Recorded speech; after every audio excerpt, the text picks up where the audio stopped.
Set your course for the Hoth Takes podcast.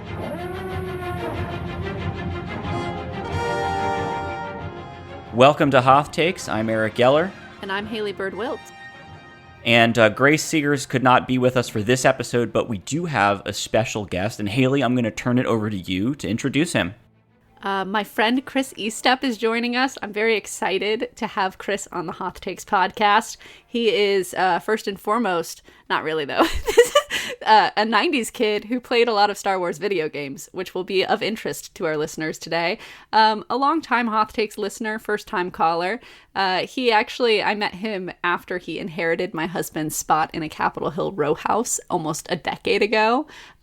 He met me while I was reading a book in a corner at a Super Bowl party, which I think a year or so ago, Chris very much humbled me by telling me of this and saying that it was his first time like coming to the realization that you can meet someone that you think is cool from online in real life and discover that they're not cool at all. So he always speaks truthfully. So I'm excited to chat with him today. He also works on policy stuff. He's been in the government, in and out. He perhaps will be in the government again sometime. Who knows? Awesome. Well, Chris, welcome to Hoth Takes. Thanks, Eric. Thanks, Haley. Like Haley said, longtime listener, first-time caller. So great to be hanging out with you all to talk all things Star Wars. And obviously, any bad takes that I have today are just purely mine and mine alone and my responsibility. So thanks for having me. Thank you for that disclaimer. So as Haley mentioned, we are talking today about Star Wars video games, and part of that is we've talked about movies and TV a lot on this show. That's kind of our bailiwick for the most part, but we did want to touch on games because I'm not a huge gamer. Haley, I'd love to hear about your history with games, but this isn't really something that we've made core to the show, but it's an important part of the franchise. Some of the most interesting storytelling has involved the video games, and it's certainly a way that a lot of people connect to Star Wars through the games, even if they're not quote-unquote big Star Wars fans. So we thought we would talk a little bit about what would it take to make us Star Wars gamers. So we're each going to pitch for you, the listener, one idea, one or more ideas for the game that would bring us into the video gaming fold and have us playing a game every single day. What would that game look like? And then we'll try to unpack those a little bit and understand what makes those games so special to us, or those game ideas so special to us. But first, I thought we could talk a little bit about our history with Star Wars video games, because like I said, Haley, I'm not really sure if you have a history with these games. When have you played any of the games that have been out there over the decades? I have. It's slightly embarrassing. The first one, of course, was Lego Star Wars. I spent a lot of time in Dexter's Diner in Lego Star Wars. I don't think I understood how to play video games around that time. I was a small child, so it's not like I succeeded in winning the game, but I moved my character around a lot. After my brother got an Xbox for Christmas, I spent a lot of time playing video games, to the extent that it was that year, that Christmas was the first Christmas that we had a real Christmas tree in our house. And it was the smell of a Christmas tree to this day. We had a real one this year, and I just had this urge to play Black Ops. Almost Pavlovian response to the Christmas tree smell, because of this memory of spending way too many hours in the living room next to that tree playing the new Xbox after Christmas. So I thought I was very much a gamer in middle school. That was around the time we got the Xbox. And later on we played Battlefront a lot. And to my shame, I got really good at Battlefront. I think the thing I enjoyed the most about Battlefront is, yes, you could explore the Star Wars worlds, but the style of combat in Star Wars, the films, and also in this video game, it's very conducive to a very good hallway battle where there's bad guys on one side and you're on the other side and you're slowly advancing through the hallway. And that was my specialty. I was very good at peeking in and out from the hallways and shooting the opposing team in Battlefront. So I don't know. I had lots of fun playing that game. I don't know I know there's a number that goes at the end of Battlefront. I don't know which one I was playing. I have no idea. There was Hoth. I feel like I got to play on Endor. there were other worlds. I don't know. There was like where it's online, like multiplayer kind of teams fighting each other games. Yeah, that's most of my that's the extent of my Star Wars video gaming. I have heard tell from my friends in the marching band in high school that Knights of the Old Republic is where it's at, but I've never played that. Yeah, I too am not a Knights of the Old Republic person, although I'm sure I would have fun with it. For me, Star Wars video games have mostly been about the story. Like I mentioned before, they've been giving the single player games some really interesting stories, particularly recently in the Disney canon era. They've used the Battlefront games, the remakes of the Battlefront games, to talk about the era of sort of the fall of the Empire and the rise of the New Republic, that time period, which hasn't gotten a lot of storytelling, or at least had not back then. So I have been playing, I would say, almost all of the Disney games that have come out that have a single-player story mode. I've been doing that mostly just to see the story and experience the story. But then, yeah, back in the day, with the OG Battlefront games, I was definitely playing the like online battle royale, with people over the internet, and those were my jam. The Battlefront games were incredible. I still remember, you could go on Reddit and see all the memes of like the little audio clips of the clone troopers like telling you to watch out for different threats and stuff. So those have been indelibly scarred into my brain. But yeah, I did. I played the Battlefront games. I'm sure I did a Lego Star Wars here and there. I know that I had a joystick, and so I did play one of the X-Wing or TIE Fighter games. I was not very good at that.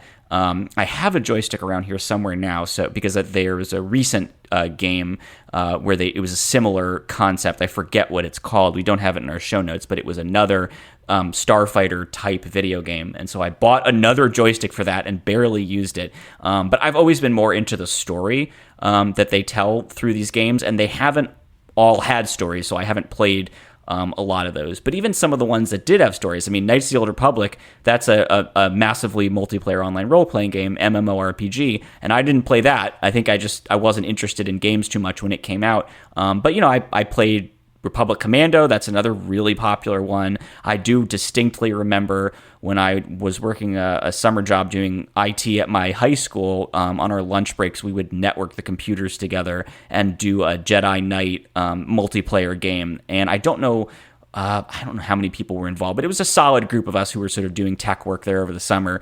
And Jedi Knight and the Dark Forces games are also kind of OG classic Star Wars games, and that multiplayer experience was a lot of fun as well. So there's a real diversity of these games, but there are some that we haven't even gotten into. I mean, there's a lot of types of games out there beyond the kind of traditional shooter games or MMO games that we've been talking about. So Chris, I would love to hear what your experience has been, because I understand that you have done quite a number of them. Well, Eric, that summer in high school sounds like a great summer for energy prices, I'll just say. But I'm sure nobody in the town noticed the utility bill. But no, I think it's great to hear you all talking about some of the games that you all played in the Star Wars universe growing up, because candidly, those just weren't games that I was playing as a kid. To Haley's point earlier, I had the chance to play through the Star Wars kind of Lego collaboration, which, if you were a kid who was born in the mid-90s, growing up in the 2000s, to have Star Wars as a brand sort of sitting at the intersection of Lego products, Lego video game products, and then the movies and the TV shows. I mean, that was just like the absolute sweet zone if you were like an 8 or 9-year-old kid in the mid 2000s, which I was. So I spent a lot of time playing Lego Star Wars on my Nintendo SP, which was a variation of the Game Boy, obviously, and GameCube. True heads will know. And Eric, to what you were saying earlier about kind of the importance of these video games in helping flesh out unexplored elements of the Star Wars universe that the movies and the TV shows don't get into, I think the Lego Star Wars video game is an interesting kind of contribution in the mix, because what you're essentially doing, and the same thing happens in the Lego Harry Potter video game, you are essentially replaying the exact same story that plays out on the movie screen. And so you're not necessarily adding new texture or new background elements to the story that you've already seen in the movie. You're actually just participating more actively in a story that you've already watched as a game playing character. And I think for obviously for your like 8, 9, 10-year-old video game players, I think that's just a way more accessible experience for folks like that. I would be remiss, though, if I didn't acknowledge that there aren't just the video games that you would experience on your own personal console or on your own personal computer, but there was obviously a whole, there's probably a whole graveyard of Star Wars arcade games that we can't even begin to list here. For me, growing up in Florida in the mid-2000s at downtown Disney, there was an arcade where you could play essentially a version of the pod racing game in Star Wars Episode 1, where essentially it was like in a typical arcade where you could ride like a car or a motorcycle attached to a screen. These engineers had created a literal pod racer that you would kind of control with your hands, like reaching out to those levers. And like, who knows how many like pieces of Trident layers were stuck to the bottom of those things.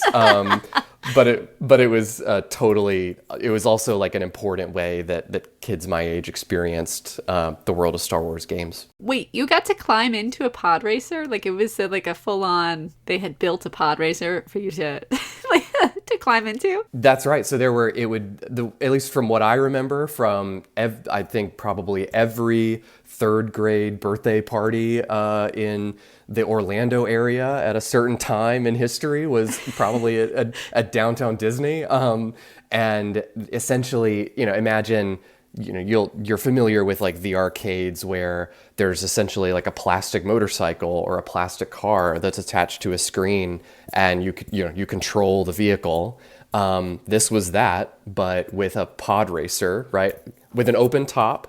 But two of those levers on either side that you would kind of reach out and use to sort of to brake or to accelerate, almost like a really intense version of Mario Kart. Was it hard to maneuver the pod racer? Like, was it accurate to the film? Because they looked very difficult to drive. I mean, I think it would be difficult for anybody, but especially if you were like a very uncoordinated 9-year-old, I think it would be up at the tippy top of like hard things to do. But, again, I think just another great example of all of the ways that we experience these games growing up, and another example of just the fact that there are probably so many Star Wars games out there that were built by all of these developers, many of which are probably like lost to history or at least lost to like Reddit lore, basically. Well, the Pod Racer arcade game is not lost because if you go on eBay right now, I just looked this up, you can buy one of those for about $6,000. So if Chris, everybody here wants to get in on that, you can do that, it's Chris. pre-owned. Yeah, we need maybe in a supplemental package through Congress or something. We can build up the national stockpile of former arcade games. We mostly been talking about computer games, although you mentioned some mobile games as well. But there's also the home console market, which was huge, and we didn't even talk about Shadows of the Empire, one of the early multimedia projects where they would do a book and a comic, but it was all built around the video game, which was kind of the first time. This was in 1996, the first time we were seeing in between Empire Strikes Back and Return of the Jedi. So this is the sort of, folks will maybe remember Dash Rendar, the smuggler character, and you're seeing the underworld, the crime syndicates, a lot of the storytelling that was later paid off in the Crimson Dawn, Kira from the Solo movie, like that whole underworld vibe really started with Shadows of the Empire, and that was for the Nintendo 64. And I actually had that and several other N64 games. There was a Battle of Naboo from Episode 1. There was there's a Rogue Squadron game where you're flying, the snow speeders around in between the AT-ATs on Hoth. There was all kinds of stuff that was happening on the consoles even at that time, and the graphics were, today they would be very silly looking, but that was cutting edge for the time and a big part of how people connected to that universe, because again, a lot of those games came out in the early 90s and the mid 90s before Phantom Menace and long after the original trilogy. So that was, along with books like Heir to the Empire from Timothy Zahn, that was kind of how the franchise stayed alive. And I think one of the big themes, certainly of the Disney era, is people being very disappointed that Disney has not really sort of lived up to the potential to bring back that exciting viral Star Wars video game feel. There have been popular games, the Jedi Fallen Order is one example, but they haven't kind of recaptured the magic of the Shadows of the Empire, or certainly, KOTOR, right? I mean, that's a sensation beyond even Star Wars. So I think that's kind of the moment we find ourselves in right now, where there aren't a lot of top tier viral sensation Star Wars video games that even your non-Star Wars fans are going to be playing. And that kind of brings us to, what I wanted to talk about today, which is what do we want to see from Star Wars games? What is our pitch for the one big title to rule them all that is going to bring Star Wars gaming back with a vengeance? So, Chris, you talked a little bit about the games you have played. If you were to, you're going to give us your pitch in a moment, but generally speaking, what kinds of video games appeal to you, even beyond Star Wars? Like, what gets you to play a game, if anything? Sure, and as you were talking, Eric, it just had me thinking about how essentially the world of Star Wars video games kind of breaks down into the category of fighting games and racing games, and maybe there's a little bit of a Venn diagram that intersects the two of those, but really like two kind of broad categories of game that we could use to like sort that entire body of work. But I think in my own time, obviously, if I've got a couple spare hours, to be honest, I'm probably spending time playing Civ, particularly Civ 5. My friends in college introduced me to that game. Love the strategy elements there. But I think like most people, I'm not exactly having a lot of time to play video games on my computer, or I do have a Nintendo Switch that I maybe somewhat embarrassingly bought with COVID stimulus money. That was my contribution to the economic rebound. Chris Lord. I did buy I remember a Switch this. too. This was very controversial in my house at the time, but I did that primarily to play. Were you still living at the estate? I was living on the hill. Was this in the grilled cheese era? That's my question, because I feel like you were making a Friday grilled cheese. Eric, Chris on Fridays during the beginning of the pandemic would make the most like gourmet grilled cheeses you've ever seen in your life. And I'm pretty sure on a grilled cheese visit in the backyard while we were social distancing and eating our cheeses, I think you showed me your Switch that you got. I was so proud of it. The thing about living in a group house with a bunch of housemates in the middle of a pandemic is you've got to have something to keep the peace. And so I had decided early on that if on every Friday night I was making a new grilled cheese recipe for my housemates, that would excuse like whatever week's worth of accumulated grievances had picked up by living in such close proximity with these guys. But no, it was the Nintendo Switch that really carried me through, and I primarily did that to play Mario Kart, right? Obvious connects with the racing traditions of Star Wars. But I think today, like post-pandemic, lots of folks aren't playing on Switches or playing on their laptops. They're spending a lot of time on their phones, playing video games on their phones and using other apps. And so I think my pitch, this is also, I think, given rise to what some people call idle games. It's the idea that you can sort of manage the world of gameplay on the app and then leave it for several hours and then come back to it later to find certain like progress has been made in the game even while you've been away. I think the idea there is so that you don't have to spend a long time sitting down playing the game, but I do think the sum total throughout the day probably means that you're spending more time overall on the screen.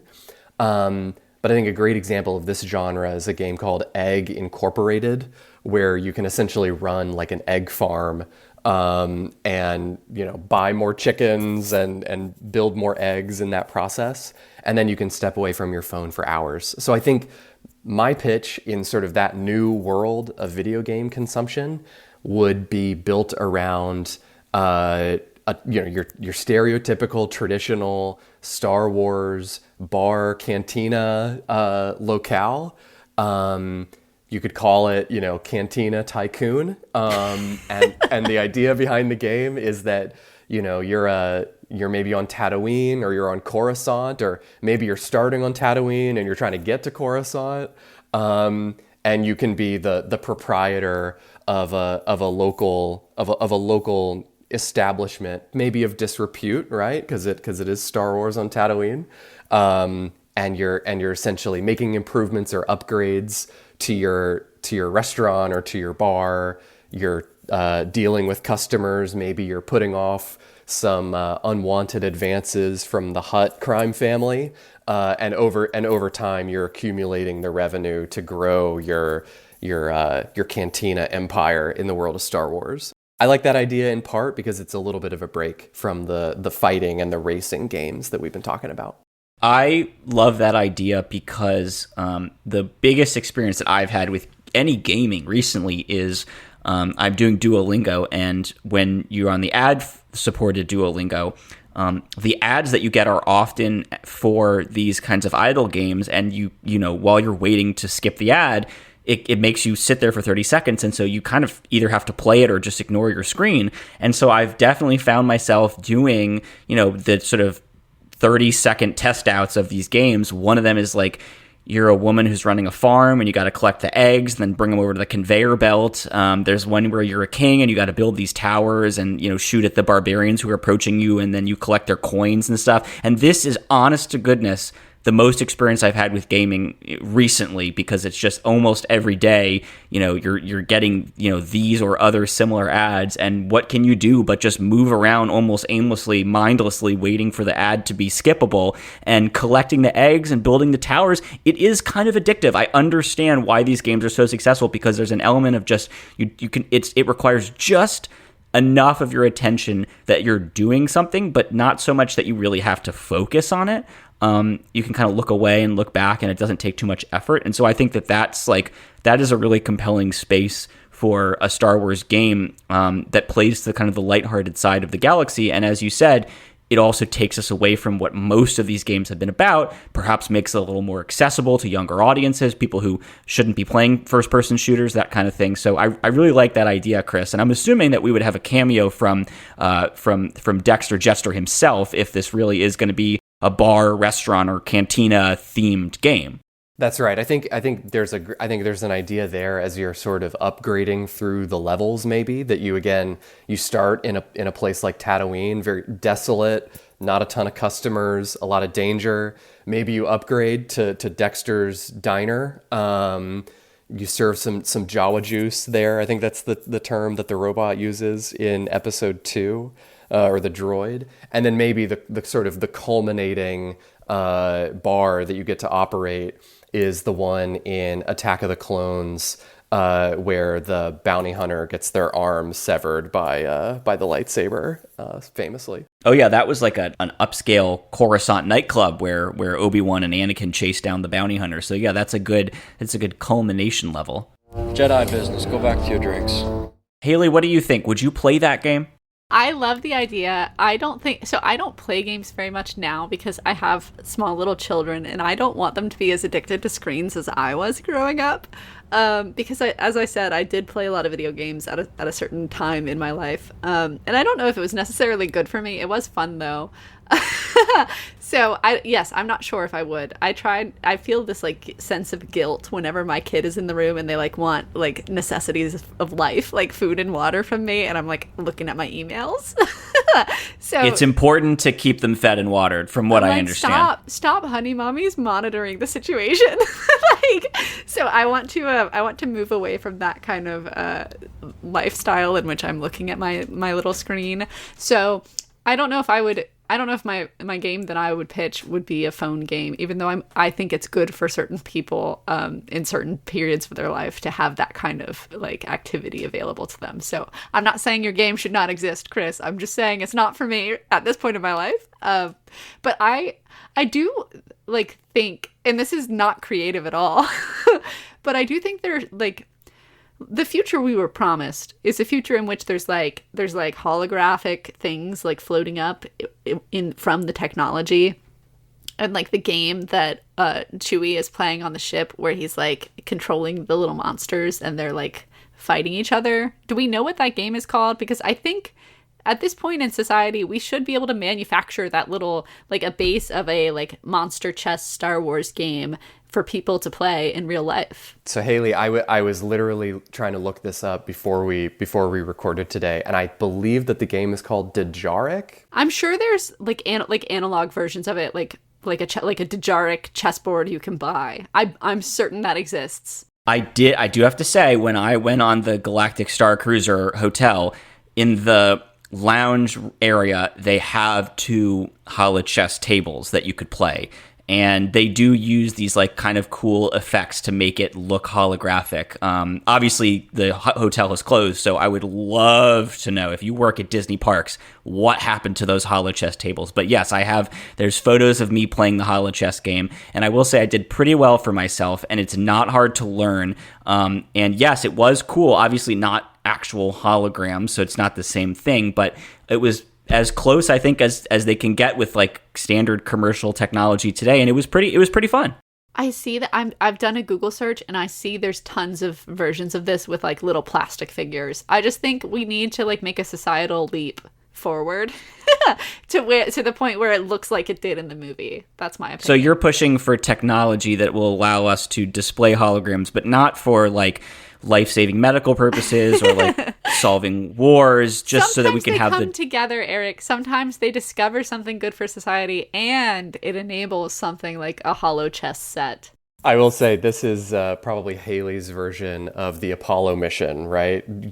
We need to build the technology so that Haley can play Dejaric wherever she goes. And if some of the attendant benefits of that, or some of the technology dividends of that, bring improved health outcomes for people, that's a price she's willing to pay for everybody. Yeah, it's a spin-off technology. That's right. I like the idea because it's a game you can play with a real person in a room, even though it's technically a video-ish kind of game because there's holograms. You're playing it in community. You're not just looking at a screen the whole time. And maybe there's an option, since it will be holograms in this universe where we're technologically advanced, like maybe that you can like do online gameplay with someone else. That seems entirely easy to do. But in my dream world, your mom comes over for tea and you're like, let's do a Dejaric match real quick. No, I think the way this is going to show up in Haley's life though is she's going to become one of those public park or public fountain chess players, except she'll have the Dejaric in front of her. Yes. I gotta ask Eric though. I mean, in Star Wars Episode 4, I think it is, where they play this game, a couple of those holo characters kind of kill each other in pretty brutal and violent ways. Eric, when you were playing your version of this at the hotel, what was it like? And on a scale of 1 to 10, how badly would it traumatize Haley's kids? So I do have to admit that I got this wrong, and it was not the holo chess. It was a holographic like table thing, but it was sabacc, the card game that they play in Star Wars. It was not the chess game with the pieces that move around and grab each other and throw them to the ground. That might have been a little too violent for Disney. So I do have to issue a correction there. It was not Dejaric, it was sabacc. Still very fun and did have holographic elements, but I'm sorry to let you down. I think the Dejaric would have been a little too violent because there were a lot of kids there as well. But yeah, I mean, I still think that we need this kind of table, and maybe you can sort of set age controls on it, where if you're like 10 and you're playing, the monsters don't kill each other. They just kind of pick each other up and gently move them aside and take their space. Like a softened edge version of this kind of a brutality chess that they're playing in Star Wars. But yeah, I think that's a really cool idea. And I know that you wanted to bring up some other examples of games that could kind of, similar to what Haley was saying, kind of blend what we see in Star Wars of their gaming and what we could do in the real world. Sure. Well, I think that's part of why I love Haley's idea so much, is because it also illustrates that even there are obviously games about Star Wars, and then there are games within Star Wars and within that universe, to include obviously Dejaric, which is the holochess game that we've been talking about, sabacc, which is the card game. that Eric just described. I guess it's kind of it's a version of a card game, but maybe a little bit of a precursor to like Kalshi or Polymarket, where there are plenty of characters in Star Wars who have debts and associated with all of their gambling in this game. But then also, folks might recall that there are some like glancing shots in Attack of the Clones when Anakin and Obi-Wan go into that upscale Coruscant bar that we've been talking about. And there are televisions, essentially screens behind them that are depicting gameplay that folks are gambling around. And one of those is also it looks like a football game that's being played by droids.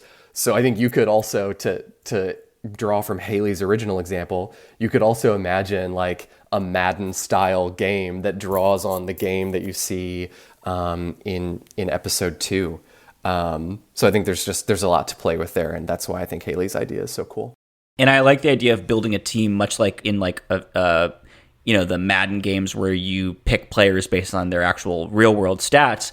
You could do a similar thing with droids. Like, this model of droid is really fast, but it doesn't have really strong armor, something like that. That's right. Yeah. The optionality of that, or like the customizability of that, I think also draws on, another theme in Star Wars that folks are so, familiar with or accustomed to, which is that folks are constantly tinkering. They're tinkering with their spaceships, they're tinkering with their lightsabers and their weapons, they're tinkering with their droids, and that modularity is so central to the world building of the show and the movies. All right, so Haley, your pitch was Dejarik, that's right? Essentially. But now that we're talking about it, I'm thinking we need like we also need a very like heavy narrative like video game based on the viewpoint of a like separatist droid who's trying to escape constant battle. I don't know. I feel like there's not enough prequel content, and you mentioned droids, Chris, and I'm like, that's actually, that would be fun to be a droid. I really like that. And actually, you might enjoy this, but the most recent game, I think it's the most recent game, Star Wars Outlaws, there is a former Separatist assassin droid who's kind of the sidekick character, and his backstory, they did a book that kind of focuses on him and his first kind of partner, and his backstory is similar to what you described, where he used to be obviously a Separatist droid, and then the war ends, and he's kind of commandeered for another purpose, and you see things from his perspective, at least in this sort of prequel book, of wrestling with, how autonomous he can be while his partner has like a restraining bolt, and there's all this really interesting stuff about kind of autonomy for droids and things like that. So I think that there definitely is a space for that. And now that I think about Solo, they did have a whole subplot about L337 and kind of droid rights. So I think maybe we're ripe for a story that is even more centrally told from the perspective of a droid. And I'm always going to agree that we need more prequel content. So yeah, let's do a former Separatist droid. What would be some of the obstacles that this character would have to overcome in this, particularly in this time period? Would this be during the war or as the war ends, or what? I haven't decided. Maybe the obstacle is just like you're constantly trying to take over the controls, but like you're being controlled by someone else as a droid. I don't really know the logistics of how the droids are controlled, but I assume there's some kind of like programming or something that would prevent a droid from changing his fate. So I don't know, like maybe you like are trying to be in charge and you're constantly like, I don't know, battling or like trying to like defeat some kind of like riddle or like math problem to like hack your own controls or something. It sounds very philosophical. It does. It doesn't sound fun now that I'm saying it. I also think it should be very silly. Like when you watch the Clone Wars, the droids are truly so silly and funny as like the background characters. Like probably half of the obstacles are your own comrades in arms who are always hurting themselves and hurting the droids around them on accident. So I don't know. There's probably enough foibles to draw from there. Is your transmitter working? I don't know. I haven't used it yet. All right, I'll check on it. Stupid battle droids. I think another way that you could think about it too is obviously in episode 2 when Count Dooku is convening some of those original separatist leaders, kind of like a little bit of like a motley crew of folks from different like military organizations, political organizations, trade organizations. I think it's clear that in the separatist movement, they don't always cohere together very effectively. There's not a lot of, like, to use a big military term, there's not a lot of interoperability between the various organizations. And so if in Haley's game, you have the opportunity to play potentially as multiple different droids that are a part of different organizations within that separatist ecosystem, maybe one of the elements of gameplay is that the controls for each droid are totally different.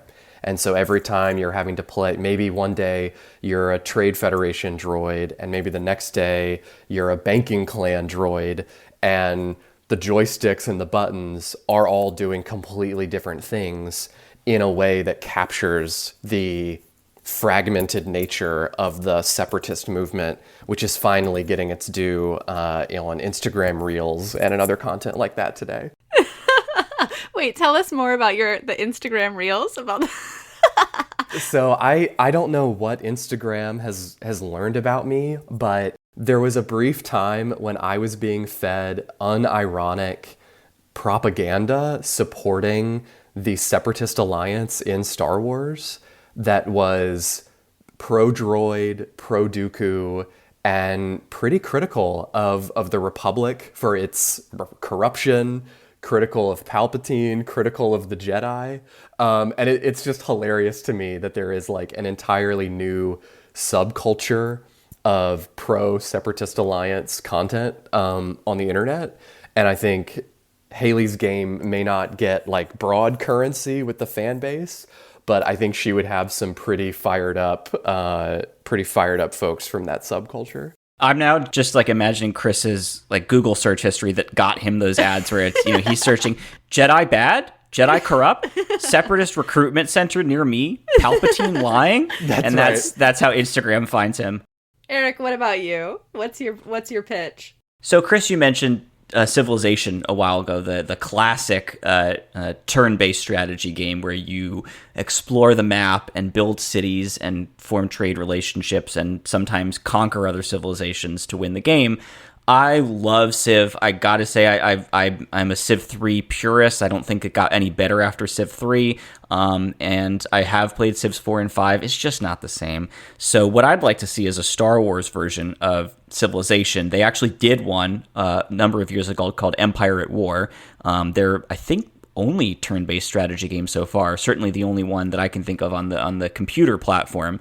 And my thought is you would have a Star Wars game. It's like Civilization, and it would be set in the very early Republic. So the themes here we're talking are much like Civilization itself. You start at sort of the dawn of recorded history, and then you progress through the eras up until, you build the space shuttle at the end of the game, basically. So in my game, you're still having that theme of discovery, diplomacy, meeting other civilizations, scientific advancement. We could have the discovery of the hyperdrive at the end of the game. Obviously, there's going to be some conflict, but I think centering it on that earliest period of the Republic where it's not this galactic government yet. I would love to do a game where it's not like a canon single-player storytelling event where you actually see how the Republic became dominant, but you can sort of play out your own story of making the Republic the thing that we know it as in the prequel era. And again, just like Civilization, you can have multiple kind of victory conditions. So maybe, you need to conquer a corner of the galaxy. Maybe you need to bring a certain number of planets into your proto-republic. Maybe you need to invent that key technology that totally changes the whole dynamic across the galaxy, like the hyperdrive, for example. You can imagine a lot of goals that could be your victory conditions. But that's sort of my thought process. And much like Civilization, you choose who you want to play as. In this case, it's a little different because the early Republic is sort of the focus of the story. So the early Republic would have to be one of those civilizations. But I could also imagine that they would stock the game with other kind of unaffiliated civilizations that they would be making up for this game. And you can play as the Republic, or you can play as one of these other groups that is kind of out there watching this proto-Republic come together, perhaps a little bit warily. And, just like in Civilization, you're competing for territory, you're competing for resources, and you're competing to be the first to each of these technological achievements. And just like Civilization, everybody's got their strengths and everybody's got their weaknesses. So somebody is probably going to be better more at diplomacy. Someone might learn technology advancements more quickly. There's going to be some civilization that's, they're the warlike species, so they're really good at combat. But it would be a fun way of kind of exploring what this period of the timeline was like. And again, we don't know basically anything about how the Republic came together. There's going to be a movie in the next few years about the dawn of the Jedi, but we don't know how early on in the history of the Republic that takes place. It might even be long before the Republic. We don't know. So this particular era is really not explored at all. And you could even imagine maybe Lucasfilm someday takes elements from this game that we're talking about, like, specific civilizations that are put in there or specific early technologies, and uses them in real sort of storytelling in the future, puts them in movies or books or whatever. And you can also imagine the reverse, depending on when the game gets made, that we might have already learned something about this time period, and that stuff can be pulled into the game so that fans who are playing really feel like they have a connection to the material they've seen on the screen or in the books or whatever. But I think that we're ripe for a new turn-based strategy game. We've seen a lot of shooters recently, and there's an appeal to that, but there's a lot of people out there like me, and it seems like Chris as well, who really are itching for the Civilization experience, but with a unique Star Wars twist on it. So that's my pitch. Yeah, it should come as no surprise, Eric. I love that idea. I think it's great, in large part because, Civ, like Star Wars, is ultimately all about trade and economics. And so I think that would, like, the idea of a Civilization adjacent Star Wars game really helps build out that universe in all of its different facets that go beyond just combat. I would be interested in hearing you sort of flesh out, you mentioned obviously the role of technology development and improving technology, and just how important that is to the gameplay experience in Civilization. How would you think about that in your Star Wars version of the game? And in particular, how would you think about the role of the Death Star? And would you intentionally orient the game such that the Death Star isn't the ultimate technological goal of gameplay? So I would definitely have the sort of end stage of the game be long before the original trilogy era. I would kind of imagine the hyperdrive as being the end goal. The thing that kind of completely changes how people interact with each other is the ability to use the hyperdrive. Now, I'm just sort of spitballing here, so maybe in Lucasfilm's imagination of what the Star Wars timeline looks like, that's not a particularly late stage invention in the grand scheme of things. Maybe that's relatively early on in the history of the galaxy. I don't know, but that would be something like that. A sort of a neutral technology that's not like the Death Star is obviously it's fully just militaristic. Like there's no sort of real peacetime application of that. I'm picturing the end state being a massive breakout technology that has all kinds of implications and uses, but isn't necessarily war coded, because I think that this should be a fun game to play, even if you're not interested in taking the conquest route. That's something that Civ has always excelled at, is that you can definitely win by destroying the other civilizations. But much like in the real world, there are a lot of people who really just want to win by generating soft power or establishing themselves as the most technologically dominant society. And I think the game needs to really orient toward that and not discourage combat, but I don't want to make the sort of, I don't want everything to lead up to the Death Star, to answer your question. But that being said, in the real world with Civilization, which is based on real history, it's easy for them to do a simple timeline of scientific discovery leading up to the modern era, where you have the space shuttle and there's stealth fighters in the game, right? Because that's kind of modern end of history, everything that we're ever going to do until we get, teleportation or whatever. Like that's kind of the status quo of modern technology. With Star Wars, again, we don't know how Lucasfilm sees technological evolution playing out. And even if you think about how they use technology in the movies, there doesn't seem to be like a real internet. A lot of their technology is, they have data pads, but those aren't really smartphones. So it's not totally clear to me what the progression of technology would look like, depending on how many thousands of years the game's supposed to cover. I'm not really sure that I could right now sketch out how the tech tree, which is the civilization term, how that would evolve. But I think it'll be really interesting to think about, like, what are the technologies that we see in Star Wars that we take for granted as Star Wars fans that had to have been invented at some point, and how would you organize those in order to make it a compelling game of, like, oh, I just invented, speeders, right? Hover technology, right? That's something we think about all the time in Star Wars and totally take for granted. But I think that kind of thing would be really fun, particularly because a lot of it would be, by our real world standards, very futuristic.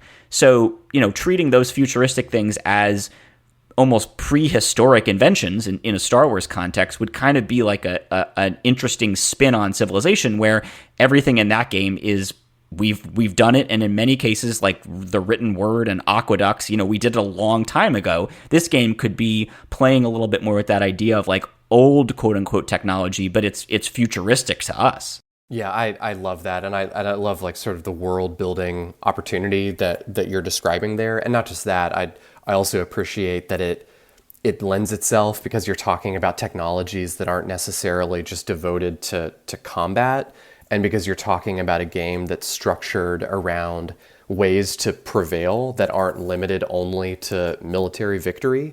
I think that's just all of that just sort of lends itself to some of the more complicated ethics and morality questions that more recent Star Wars properties have been trying to answer. And so I think for all those reasons, I think your idea would just really land. Haley, have you ever played Civilization before? No, I was about to ask you why it's so wonderful to both of you.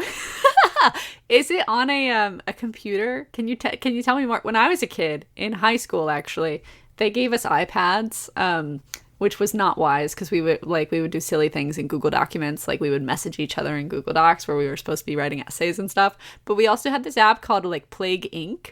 I don't know if you ever played that one. Did you? I played a version called Pandemic, or Pandemic 2. It might be the same thing. Maybe they changed the name, and it's like it's morbid in hindsight. I don't know why we enjoyed this so much, but you were supposed to like manufacture the perfect virus to like wipe out the whole world, and you could watch in whole like real time while all the continents were like turning red with the virus that you had made, and you could choose like what kind of sickness it was going to be, and like where to start it and how to start it. And like I feel like that's the closest I've gotten to Civ with like destroying civilization. Can you tell me, what is Civ and why is it so wonderful? First of all, I just have to say that sounds like a classic high school game and very wholesome. Every student should be playing it. But Chris, I'd love to hear you do a pitch for Civilization. Of course, yeah, and I'll preface by saying that I'm a Civ 5 true believer. I've played no other version of Civ, so I'm not prepared to argue with Eric on his position in favor of Civ 3, but from my vantage point, I started playing Civ with one of my friends in college when I was in college. And Haley, if your goal is to set a good example to your kids about screen time, this is probably not the game for you or for them. Because, I mean, you could spend 6 hours playing this game in one sitting. Essentially, you start as essentially at the beginning of recorded history. And you settle, you play on a map that is a series of, I think it's hexagonal tiles. And you can use a tile to place, a settler or a worker or a part of the military. You can settle cities, and over time you can build a civilization with technologies, trade relationships with other civilizations, a military, scientific achievements, as Eric was just describing. And it's a turn-based strategy game. And you can vary the settings so that you can have more or less civilizations in the game. You can make the map bigger or smaller. You can make the gameplay faster or slower. But I think, and interested in Eric's thoughts on this as well, but I think the idea of the game is to present an idea of what it means to be a society, what it means to be a country that is very complex and multidimensional and isn't exclusively focused on military power, frankly, and talks about all of the other ways in which you can be a part of a thriving society and country. But Eric, I don't know if you have anything to add there. I would just add that it's really one of the cool things is how it blends the very micro scale with the macro scale. So on the micro scale, yeah, you use resources to build new people basically in your civilization, and you can build workers and they can build roads and eventually railroads. You can build settlers who can walk around and build new cities. You build soldiers to protect those people. So that's micro. But at the macro scale, it's a turn-based game. So when you end your turn, you watch as around you on the map, the other civilizations, they do their thing. They build a new city. They build a new road. And so you really have a sense of being in a community surrounded by other players, and you have to decide in any given moment, do you want to go to war with this society that looks like it can, it can't defend itself? It has a strategic position maybe on one of its cities is on the coast, so they can fish there. So do you want to try to conquer them? This other civilization is way more advanced than you technologically. Maybe you want to do a trade deal with them. Maybe you want to do like gold for silk or gold for, technological knowledge. You can get really granular with each other participant in the game, and it can be either people or computer players about how do you want to interact with them? You can go have diplomatic meetings, and depending on how you've treated them in the past, they might be hostile to you, uninterested in doing a trade, or they might give you really generous terms if you've been very helpful to them over the course of the game. So frankly, it's really sophisticated in terms of how it uses your gameplay to change the disposition of the other computer-generated civilizations in the game. When you're playing with humans, that's a little more obvious, but when you're playing against a computer, it's really cool to watch how the other civilizations treat you differently depending on how you've behaved in the game. And, they're real-world civilizations, right? So you might play as the U.S. and you're George Washington, and then you go meet with like Montezuma or, Winston Churchill or whatever. And so there's like a kind of an element of like, lighthearted, these are sort of caricature versions of these people, historical figures from these civilizations, but their gameplay is very nuanced and, again, much, much more evolved beyond just fighting. I mean, you can fight for sure, but you can also try to compete for, as I said, technological victory, cultural victory. There's a lot of ways to play the game, and different people's strengths help them play in different ways. So frankly, after talking about it here, I might just go download it and play it again after this. I kind of want to, Chris, I don't know if you do online Civ with other people, but I would love to do a game with you.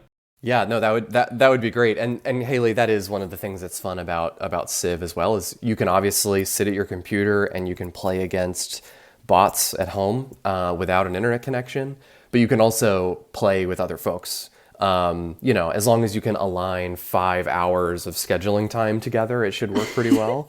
But I think Haley, just as an aside, I think one of the other funny things that you would appreciate in the diplomatic space is that you can, as a civilization, you can denounce other civilizations when they have done you wrong, and they can denounce you when you have done something that they find unacceptable or contrary to their interests. So if you've attacked one of their allies, they may denounce you. And there's a funny thing that happens where your screen changes and this other civilization pops up with its leader, like, Maria Theresa or something, and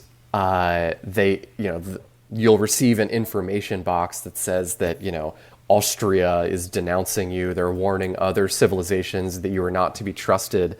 And then even in that moment, your response can further shape their behavior, because you're given 2 options to respond to their denunciation of you. And one is you can say, "You'll pay for this in time." And the other is you can say, "Very well." Like, you can just totally take it lying down. And I think there are all kinds of other little details like that, Haley, that I think you would get a kick out of. I would enjoy denouncing others. That does sound fun to me.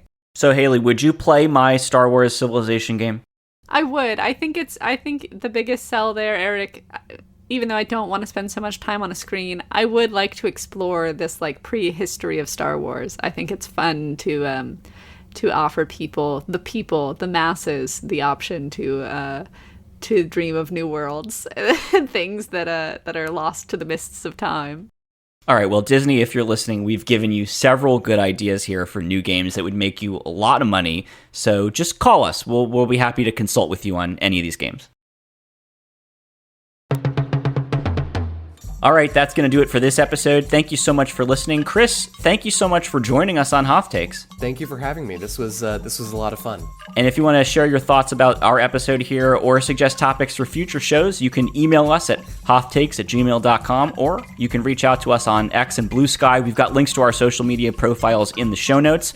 Haley made our wonderful logo and banner art, and I edited the show and put together our music. And as always, for legal purposes, we should note that all Star Wars music and sound effects are the intellectual property of Lucasfilm.